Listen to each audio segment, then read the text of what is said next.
Welcome to episode 5 of the AI Search Report. Today we'll answer, does Google now approve of AI slop content? How do you rank on ChatGPT's new 5.1 model? And why backlinks don't always drive AI visibility? I'm your host, Nathan Gotch, and this episode is brought to you by Rankability, AI SEO software that helps you rank everywhere customers are searching. Let's dive right into it. All right, so let's start with some quick news from Google Search Console. You can officially add annotations inside of Google Search Console. So this is long overdue and is going to be incredibly helpful for actually being able to track a lot of performance and ultimately a lot of the changes that you're making that could influence your performance inside of Google Search Console. So it's very, very simple. You come over here, you just right click on any point, and then you just click add annotation, and then you go ahead and enter the details for the change that was made. So obviously, in the case of rankability, we made a pretty significant change here, which was we began to migrate gotchseo.com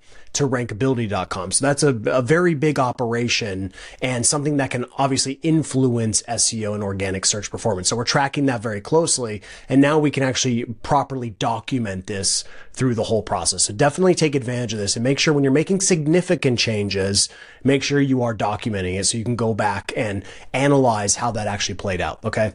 Now, the next thing here is another big one, which is GPT 5.1 is officially here. So there was some pretty nasty feedback from GPT-5. And so I think OpenAI felt like they had to really make some significant changes here. And obviously this is not like a completely brand new model. We're not up to number 6, but this is a variant of 5. And so I've been testing it. It actually is quite good, I will admit. So I'm going to show you a couple of things real quickly here. So number one, as I always like to do, I like to analyze very specific queries at each stage of the sales cycle. So in this case, I'm going to use none other than baseball pitching mechanics, which is the first blog I ever created was about baseball pitching. So this is going to be really, I understand this topic quite well. Okay. So very first one is something much more informational in nature. And notice that I'm using, specifically using 5.1 and using the auto. So I didn't want to use the instant or the reasoning models. I wanted to let it decide what was appropriate based on the query. So in this case, we can see here that very simply, and this is how we can always tell if it's using the static corpus, which is like the baked in training data, or using retrieval. So in this case, we can see that it is using its static training. Like this is pulling directly from its training data. It does not need to go and retrieve any information. Okay. So we can see here based on pitching mechanics, I already went through this and it's quite accurate, right? It's going through all the critical points, and notice no citations anywhere, right? There's no retrieval process, no citations. So basically what happened here is this went in the training process, it went through, found a ton of information about pitching mechanics, came back and baked it into the model. So now it can just literally answer this question quite well, to be honest. This is pretty accurate. So this is probably like 95% of the way there as far as being able to throw a baseball properly. Okay. So that's the first one. Second one is now we're going to go a little bit deeper into the funnel. So this one here is specifically designed to drive the retrieval process. Now, what's interesting about this is an e-commerce based query. And you can see if we click on thought, you can see that it actually didn't retrieve anything, which is quite fascinating. It did not, there are no sources here. And instead what it did is it actually did a direct retrieval. Okay. So direct retrieval based on some sort of relationship that it has with these brands. Okay. And we can see New Balance is popping up here a ton. And we can see if we click on Nike, you can actually go directly to the Nike website or directly to Academy Sports or directly to Dick's Sporting Goods. So we knew this was coming with the shopping feature inside of ChatGPT. And so you can tell here that this is a whole different game. If you're playing the e-commerce game, this, there's not going to be probably a whole lot of retrieval through search anymore. If you're in e-com, you have to get on the shopping features. Otherwise, you're going to be in trouble. So you want ChatGPT doing that direct retrieval from your e-commerce store and not having to go to search and then find your stuff. So this is a very different game we're playing here, and you got to pay attention to this. Another one here, another simple idea, but who's the best baseball pitcher of all time? Once again, I thought for about 8 seconds, and it actually did use retrieval in this case. It probably didn't feel very confident, so wanted to go and get some current information, come back, and ultimately create the best response possible. And this ended up being a very, very good response, very accurate, hard to dispute. So it used a little bit of probably its static corpus and then enhanced it by going out and retrieving more information to make sure that it delivered the most up-to-date information. Because this could change. If there's a newer pitcher who's doing particularly well, it wants to make sure it's giving the best information. So I'd give this a solid 10 out of 10. And then this next one here is more about an action-based query where it's going to go and create link bait for a baseball pitching blog. Once again, pretty good ideas. And you can actually go through this process here in ChatGPT and have it start to build out some of this link bait for you. So just wanted to give those examples. So far, it's looking pretty solid. Okay. Now, here's something I really want to show you today. All right. And this is something that I think a lot of people are having a hard time with when it comes to tracking performance inside of these platforms. Okay. So you have to understand this concept of non-deterministic. All right. This is what makes ChatGPT and Perplexity and Claude and even Google's AI products makes it incredibly different than just traditional search. So for example, in traditional search, we can run this exact query. Okay, so we'll go here, we'll check this out. We'll run this query here in Google. Okay, we'll put it side by side. All right, check this out. This is very deterministic behavior, all right, with the exception of the AI products. So we'll go past AI and let's just look specifically at the search results, all right? This is not going to change very much, okay? We can go and look here at the businesses. We can see Chesterfield Service, AAA Plumbing, and then it changes right here, a little bit in the local pack. But for the most part, pretty much the same. Okay. We go and look at the traditional search results. What do we see? We have Yelp, Better Business Bureau, and Angie. We go over here. What do we have? We have Better Business Bureau, Yelp, and Angie. Okay. So once again, it's pretty much the same, whether it's the local pack or the traditional search results. AI does not function like this though. And we can even see this in Google right now. When we look at this, we ran the same exact query over here and we see that it is slightly different. Okay, not very different. It seems like this is maybe more cached more than anything, but even just it's slightly different compared to when you run the same query twice, even in the AI overviews. But the AI overviews, they're a little more static than some of the other platforms, a little more deterministic, but not fully. Okay, and we can see even a different answer here. Pretty much the same, but there's still some slight differences. Okay. This gets even more dramatic when you start to deal with, ChatGPT, for example. So we'll look at this and we'll look at ChatGPT and we'll see that I ran the same exact query back to back. Literally back to back, I ran the same exact one. And the reason I'm doing this because I'm showing you that tracking is really, really hard. Okay. And based on my analysis here, when I ran this, there was not a whole lot of overlap just in these two examples here. The same exact query produced different results. So number one, we got Chesterfield Service on this side. Number one, we have Trio. Okay. So the top three, kind of similar, but then there's a bunch of brands in the second one that weren't included in this response here, right? So let's say you're doing your brand tracking and you run a query, specifically in one of the AI tracking tools, even, rankabilities, and you see, okay, well, we're number one here, or we're number two, we're good to go. But if you run that same exact query again, you could end up not even being in here. So this is the challenge right now at tracking. And I don't think anyone has this fully figured out completely to get within, 95% accuracy. We're still all kind of trying to figure out what's going to be the best strategy. But this is one of the biggest problems is this kind of non-deterministic behavior.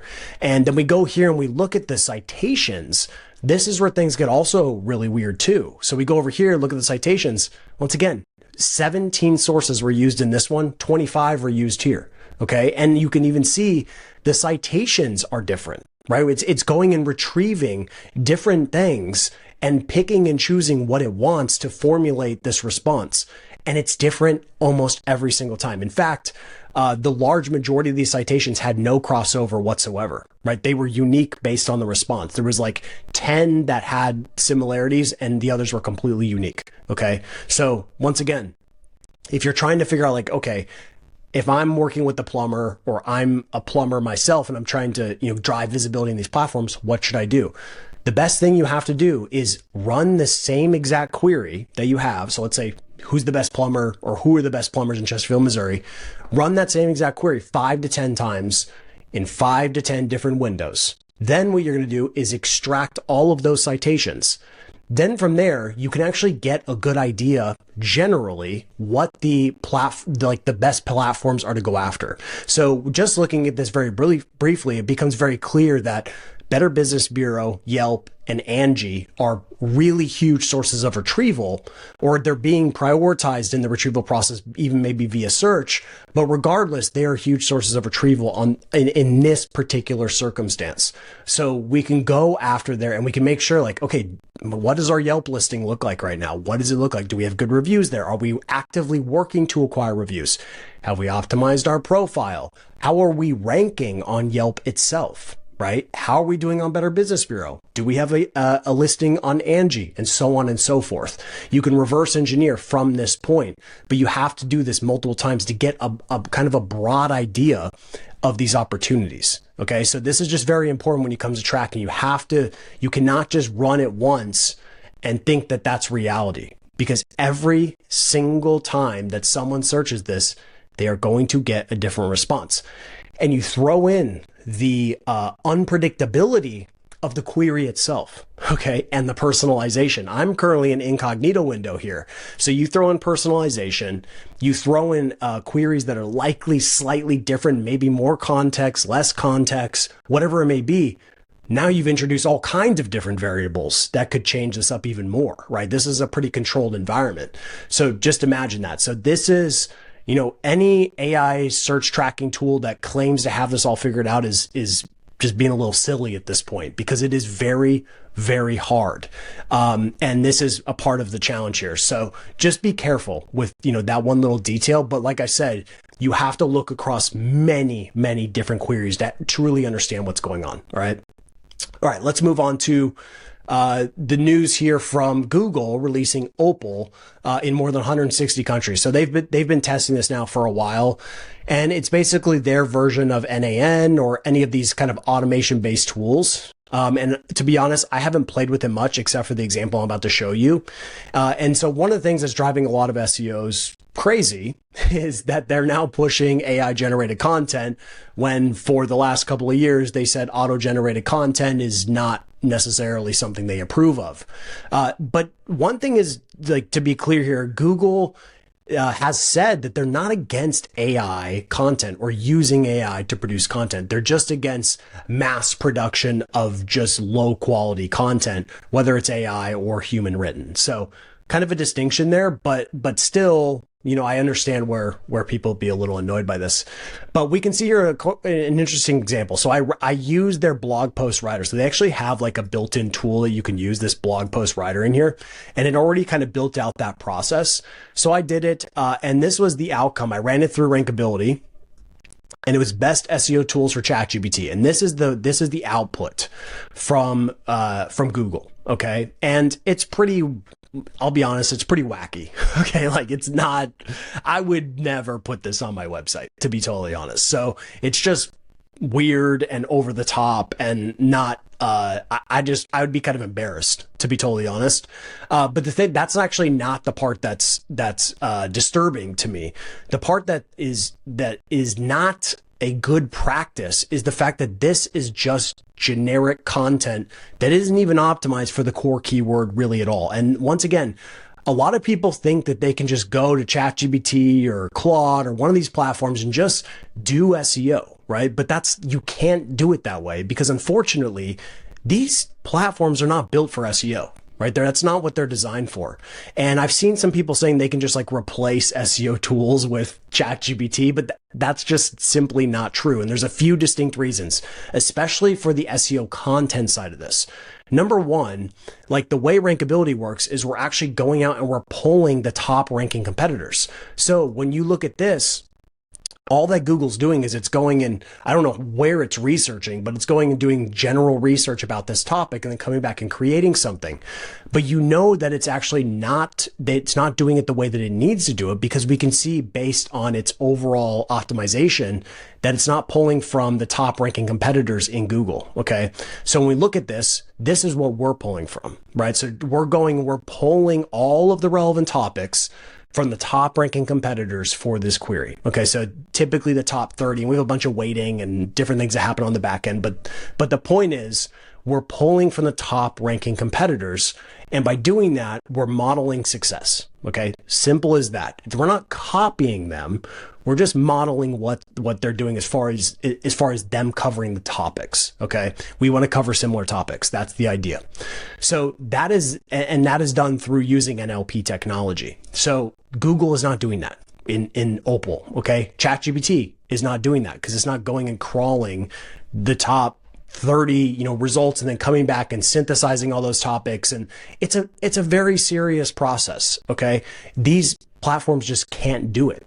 And just to give you an example of this, I did the same exact query. You can see here, best SEO tools for ChatGPT, but I used Rankability's AI Writer. Okay, and right here, you can see the difference. Okay, 86 rankability score, which is just a score that measures relevance, making sure you're covering the most important topics. But this is the difference, right? 12 out of the gate versus 86 out of the gate, right? And this is not something that would go live yet. It needs a lot of finessing and things like that. But in general, this is already, significantly more relevant and designed to rank much better in search engines. Okay. So just wanted to show you that distinct difference. Like, these tools make people feel like they have some sort of unique advantage, but they actually don't. The advantage you get is from using the actual SEO tools that are designed to do this, not just use a tool that, pumps out AI slop. Okay. That's not going to help you with SEO. You still have to understand how to properly structure the content, make sure you're covering the appropriate topics. And there is a strategy behind this. It's not just generate content, slap it on your site. That's never been a good idea. Okay. Next thing here is Google Chrome. So we know that Perplexity has Comet and ChatGPT has its own browser as well. Okay. So kind of like a agentic browser. So Google, of course, has already come out with their own, and you can go and use it yourself. So I'll show you a quick example of how this works. All right. So you can go to a web page like, let's just say Rankability, and I'm going to go over here and I'm going to go ahead and click on the Gemini little extension here. And you can see I've already done this. Okay. So what you can do is you can go on the current tab, and I just did a very simple example, but analyze this homepage and look for opportunities to improve user experience. Okay. So then it went through, Gemini's what's working on the background here. And it's actually able to see this page, which is quite fascinating. I believe that, I could be wrong, but I believe the technology is called computer vision. I think that's a technology they're using to actually be able to see what we see. They're not obviously able to see it the way that we can, but the computer vision, I believe, is the technology behind this. And it is actually quite accurate because it can actually, you can see that it actually pulled. Now it's probably looking at the HTML as well. So it's reading the HTML to kind of understand what, the structure of the page. But in general, some pretty decent ideas. And I can see how this could start to be pretty useful, even, compared to Comet or ChatGPT's browser. So once again, Google is the undefeated champion, because unfortunately any platform, any competitor that they have, Google just has the resources and the technology and the foundation and the experience to just, out launch them, right? They're just so hard to beat. And I don't know how any of these platforms are going to truly beat them. But I do think they can coexist, right? I do think at least ChatGPT can coexist with Google. So once again, something I'll be playing with a lot is this kind of agentic type of browsing behaviors. And I'll let you know kind of how that's going. All right. Next one here. This is from Reddit. And I wanted to highlight this one in particular because it's kind of the last point here today. This person said they spent $7,000 on PR link building and they're not showing up in the LLMs. Okay. And this is very, very important. I think this is, if you get anything out of this video today or this podcast episode, this is it. Okay. Traditional SEO practices do not always apply to driving brand visibility in these platforms, in these AI platforms. Okay.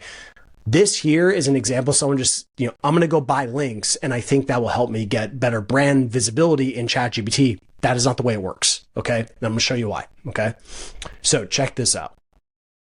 Walk you through this process as to why why traditional thinking, like SEO thinking, does not work for AI. Okay. So here's the traditional way of doing things. You get backlinks, you drive it to your domain. So that, could be pages, could be blog posts, whatever it is. You're going to drive it to your domain.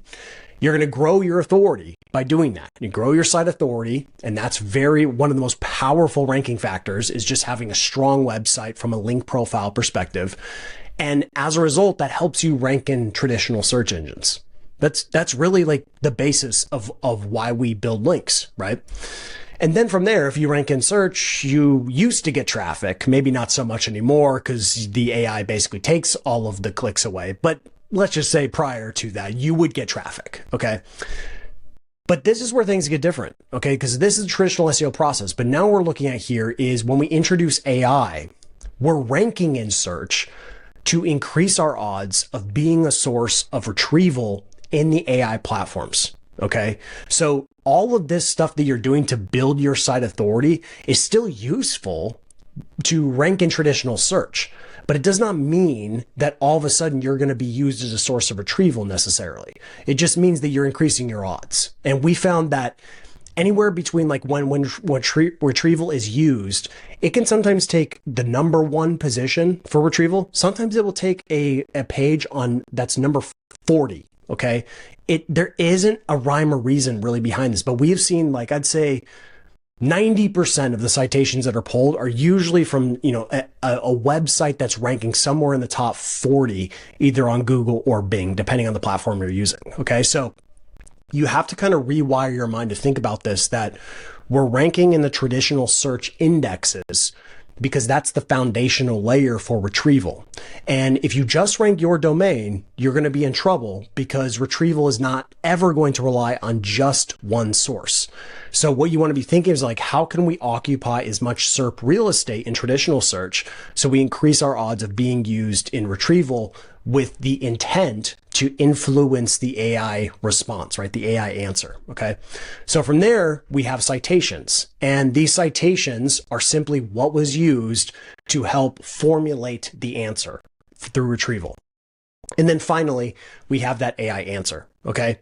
So the way that people, this particular person who purchased a significant amount of links, they're thinking about more of this, right? They're thinking, okay, well, if I just buy links, I'm going to be able to influence the AI. That's not the way it works. You will be able to get your domain to be more prominent in, as a possible source of retrieval if your page is ranking for the queries that were used in the AI platform. So if someone is searching, what are the best SEO tools for 2026? And you have a page that's ranking for best SEO tools in 2026 in traditional search, that can be used as a source of retrieval, which then allows you to influence the AI answer, right? But if you're not ranking for any of that, you're not going to be used for retrieval at all. So this is where it gets very, very tricky. And the best thing to do now is kind of, I would think less about this. And what I'd be thinking more about is doing what I showed earlier, where you run your queries across all these AI platforms and get a general idea of the types of websites that are being used in retrieval. Then from there, those are your prospects. You should be spending all of your time and effort on those because the AI platforms are literally telling you that's what they're using for retrieval. So you can just skip all this stuff and go right here to the AI citations, see what the general, platforms are being used, and then just invest your time and effort there. So please don't just buy links to buy links. That's not going to work really at all. The way that these AI answers are formulated is through consensus. So if Blue Shoes Inc. keeps showing up across all of these sources of retrieval, Blue Shoes Inc. is going to be the recommended brand. It's really not that complicated. And once you see, it's like when a magician reveals its tricks, you realize it's not that complicated.